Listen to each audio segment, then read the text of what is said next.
좋은 월요일 아침입니다. 찬송가 213장 찬양하겠습니다. 찬송가 213장입니다. 나의 생명 드리니 주여 받아주셔서 세상 살아갈 동안 찬송하게 하소서. 손과 발을 드리니 주여 받아주셔서 주의 일을 위하여 민첩하게 하소서. 나의 음성 들으니 주여 받아주셔서 주의 진리 말씀만 전파하게 하소서. 나의 보화 드리니 주여 받아주셔서 하늘나라 위하여 주 뜻대로 쓰소서. 나의 시간 드리니 주여 받아주셔서 평생토록 주 위에 봉사하게 하소서.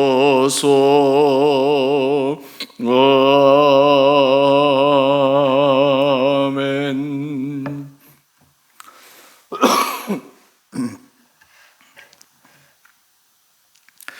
오늘 말씀 사무엘하 20장 14절에서 26절까지입니다.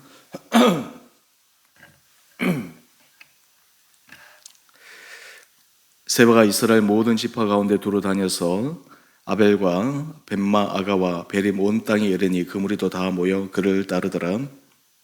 이에 그들이 벳마 아가 아벨로 가서 세바를 애우고 그 성읍을 향한 지역 언덕 위에 토성을 샀고 요압과 함께한 모든 백성이 성벽을 쳐서 헐고자 하더니 그 성읍에서 지혜로운 여인 한 사람이 외쳐 이르되 들을지어다 들을지어다.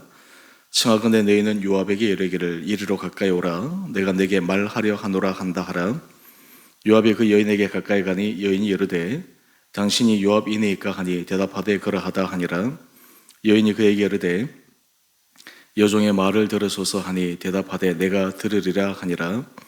여인이 말라여 이르되 옛 사람들이 흔히 말하기를 아벨에게 가서 물을 것이라 하고 그 일을 끝내었나이다. 나는 이스라엘에 화평하고 충성된 자 중 하나이거늘 당신이 이스라엘 가운데 어머니 같은 성을 멸하고자 하시는도다. 어찌하여 당신이 여호와의 기업을 삼키고자 하시나이까 하니 요압이 대답하여 이르되 길담코 그렇지 아니하다. 길담코 그렇지 아니하다. 삼키거나 멸하거나 하려 함이 아니니 그 일이 그러한 것이 아니니라. 에브라임 산지의 사람 비그리의 아들 그의 이름을 세바라 하는 자가 손을 들어 왕 다윗을 대적하였나니 내가 그만 내주면 내가 이 성벽에서 떠나가리라 하니라. 여인이 요압에게 이르되 그의 머리를 성벽에서 당신에게 내어 던지리이다 하고 이에 여인이 그의 지혜를 가지고 모든 백성에게 나아가매 그들의 비그리의 아들 세바의 머리를 베어 요압에게 던진지라.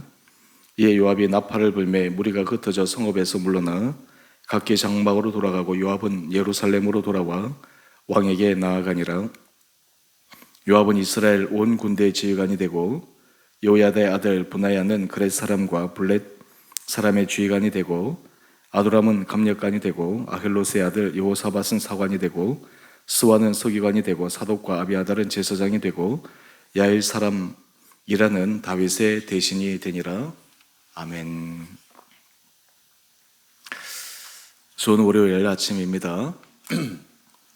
하나님께서 이 하루도 우리 사랑하는 성도님 심령 가운데 주님의 은혜를 부어주시고 또 지혜를 주셔서 우리 모든 삶의 걸음이 주 안에서 승리할 수 있는 복된 하루 시간 되시기를 원합니다. 삶을 살아갈 때 평온하고 고요할 때도 있지만 참 많은 경우에는 크고 작은 문제나 어려움이 일어나게 됩니다. 그래서 인생을 살아갈 때 우리가 하나님 앞에 구해야 될 것 가운데 하나는 인생의 문제에 부딪혔을 때 그 문제를 잘 풀어갈 수 있는 지혜를 구하게 됩니다. 이 지혜를 하나님으로부터 받게 되면 문제를 풀어가면서 오히려 문제를 통해서 삶이 더 한 걸음 전진하고 발전할 수 있고 오히려 문제가 하나의 계기가 되어 인생에 있어서 더 큰 주님의 은혜 자리로 나가게 만듭니다. 오늘 이 아침 함께 말씀 묵상을 통해 하나님 앞에 이런 지혜의 은혜를 구하기를 원합니다. 많은 사람들은 삶에 문제가 생기면 당장 그 문제로 인해서 힘들어합니다. 왜 이 문제가 생겼나? 그 이유를 분석합니다.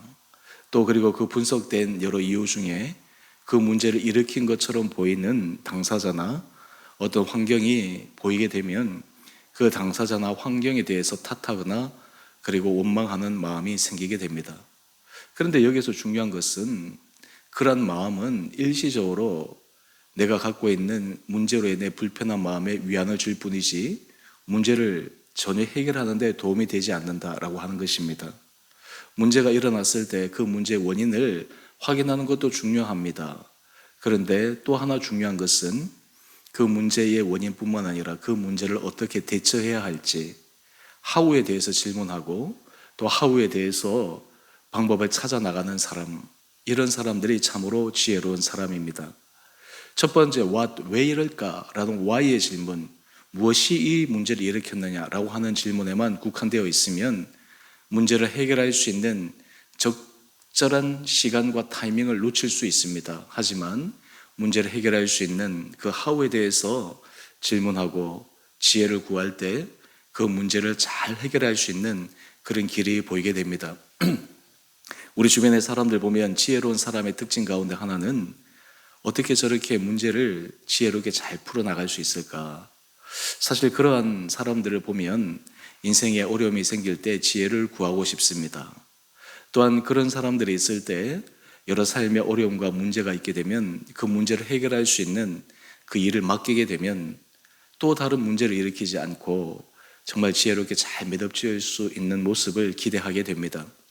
어떤 사람들에게 이 지혜가 부족할 때 문제를 해결하기 위해서 맡겼는데 오히려 문제를 해결하기는커녕 그 문제를 더 크게 만들어서 또 다른 문제를 일으키는 그러한 일이 일어나게 됩니다. 이런 의미에서 우리가 하나님 앞에 우리 개인적인 일이든 가정에서든 공동체에서든 정말 지혜로운 그 지혜에 대해서 더 갈망하는 마음이 있게 됩니다. 오늘 말씀을 보면 다윗이 이제 압살롬에 반역하는 무리들을 제압하고 이제 왕위에 오르게 되는데 또 한 사람의 반역의 무리가 일어나게 됩니다. 바로 베냐민 사람 출신 세바입니다. 아직 장당들이 남아 있었다라고 하는 것이죠. 큰 불은 껐는데 이 큰 불은 잡혔지만 잔불이 남았는데 그 잔불 가운데 이 세바라고 하는 사람이 반역을 일으키게 됩니다. 그래서 이 세바의 반역을 일으켜서 다윗이 제압하기 위해 다윗의 충직한 부하 요압을 보내었습니다. 또 함께 아마사를 보내었습니다. 그런데 문제는 요압이 다윗이 아마사에게 약속한 것을 알고 아마사를 죽이게 됩니다. 아마사는 예전 압살롬을 따랐던 군대 장관이었기에 요압의 마음속에 아니 다윗의 통일 왕국에서 내가 그 자리를 차지해야 되는데 아마사에게 그 자리에 돌아가는 것을 탐탁지 않게 여겼기 때문입니다. 사실 이 요압이 이런 일을 했던 것은 자신의 개인적인 야욕을 위한 것이기도 했지만 또 다른 한편에서는 다윗의 입장, 다윗의 상황을 무시하는 그런 것이기도 했습니다. 사실 이러한 요압이었기에 여러 가지 상황 속에서 사례 분별이나 판단력이 좀 떨어지는 것은 사실입니다. 오늘 본문을 보니까 이 세바가 도망을 가서 한 성에 들어갑니다. 이때 요압의 전략은 그 성 전체를 허물어서 거기에 도피한 세바를 잡아들이고자 합니다. 문제는 그 성에 있는 사람들이 이 다윗에게 반역한 세바에게 동조하였느냐 동조하고 있느냐라고 하는 것을 전혀 확인하고 있지 않습니다. 그 한 사람을 잡기 위해 성 전체를 무너뜨리려고 하는 전략을 세우게 됩니다. 지금 성 안에서는 이 세바를 받아들인 상태에서 자칫 잘못하면 온 성 전체가 절멸할 수 있는 그런 위기 상황에 처해 있습니다. 이때 이 성을 구한 한 여인이 있습니다. 이 여인이 바로 지혜로운 여인입니다. 오늘 본문 말씀을 보게 되면 우리 16절 말씀입니다. 16절에 이 여인을 이렇게 소개합니다. 지혜로운 여인 한 사람, 무명의 한 사람을 소개하며 지혜로운 여인이라고 성경은 말씀하고 있습니다. 이 지혜로운 여인이 방법을 찾은 것은 바로 지금 이 성을 치러 온 가장 최고의 위치에 있는 요압과 담판을 짓고자 합니다. 그리고 요압을 부릅니다. 사실 이 요압을 불렀을 때 이 요압이 올지 안 올지 장담할 수 없었지만 이 지혜로운 여인은 자신이 할 수 있는 일이 그것이었기에 그 일을 용기 있게 감당하게 됩니다. 그러면서 이 요압에게 이야기를 합니다. 당신이 요압입니까? 그러면서 이 요압의 마음을 감동시키는 중요한 이야기를 합니다. 그것이 바로 우리 19절 말씀입니다. 우리 19절 말씀 한번 볼까요? 이 지혜로운 여인이 얘기를 합니다. 먼저 얘기하는 것은 나는 이스라엘의 화평하고 충성된 자 중 하나이거늘.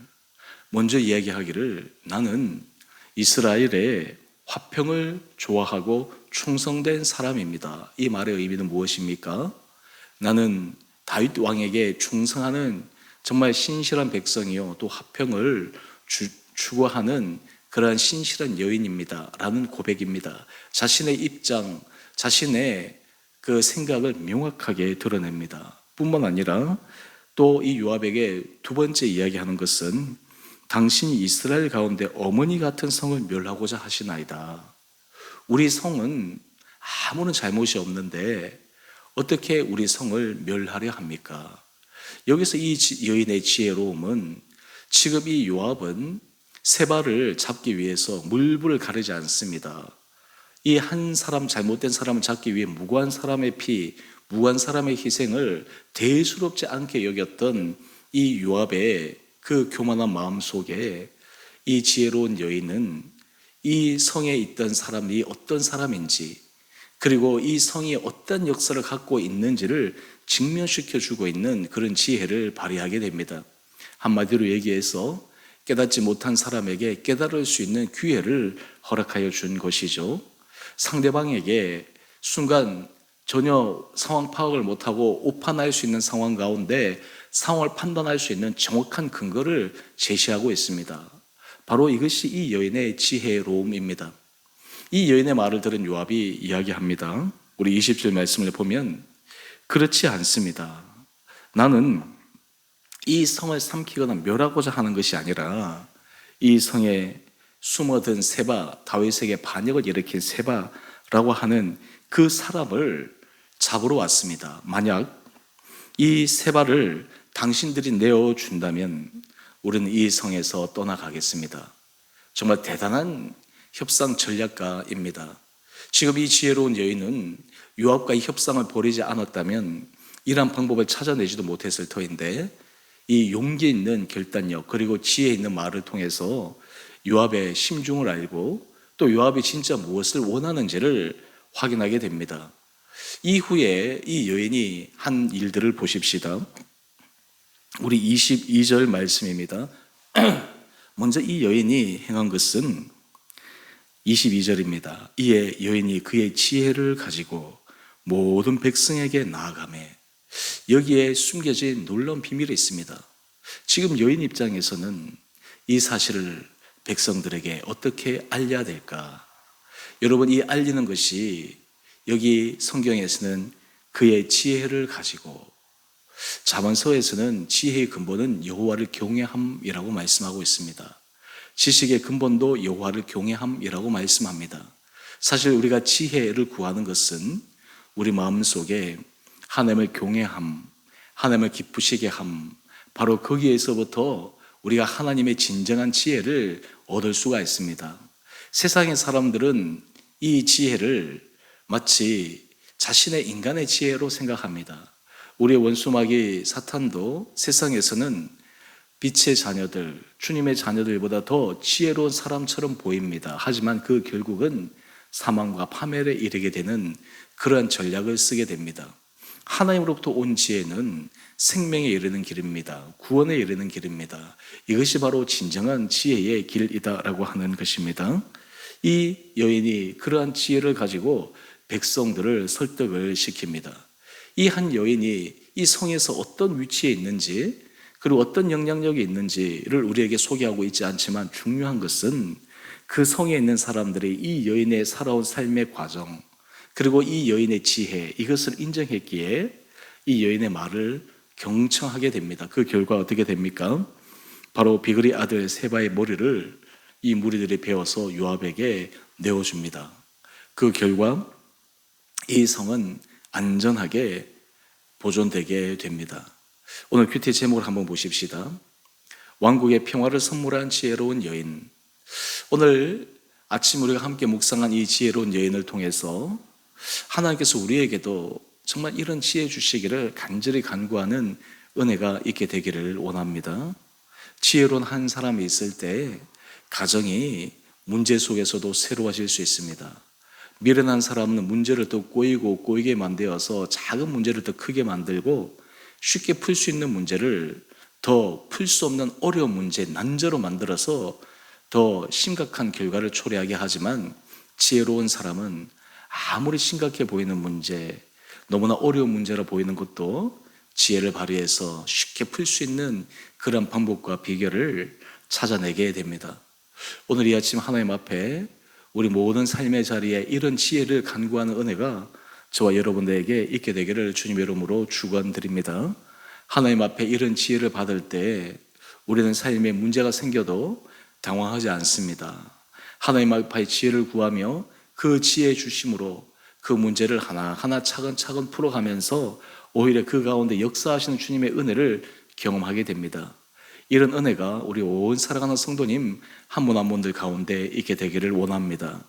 또 하나 중요한 것은 이 지혜의 근본은 바로 여호와를 경외함, 하나님께 있다라고 하는 것을 우리가 인정하며 날마다 주의 말씀 가운데 거하고, 날마다 주님 말씀 앞에서 주님 앞에 주님의 뜻을 질문하고 주님 앞에 겸비한 마음으로 서 나갈 때 우리의 인생이 지혜로운 인생, 그리하여 여러분의 모든 결정, 선택을 통해 인생이 아름다워지는 축복된 인생 되시기를 주님의 이름으로 축원드립니다.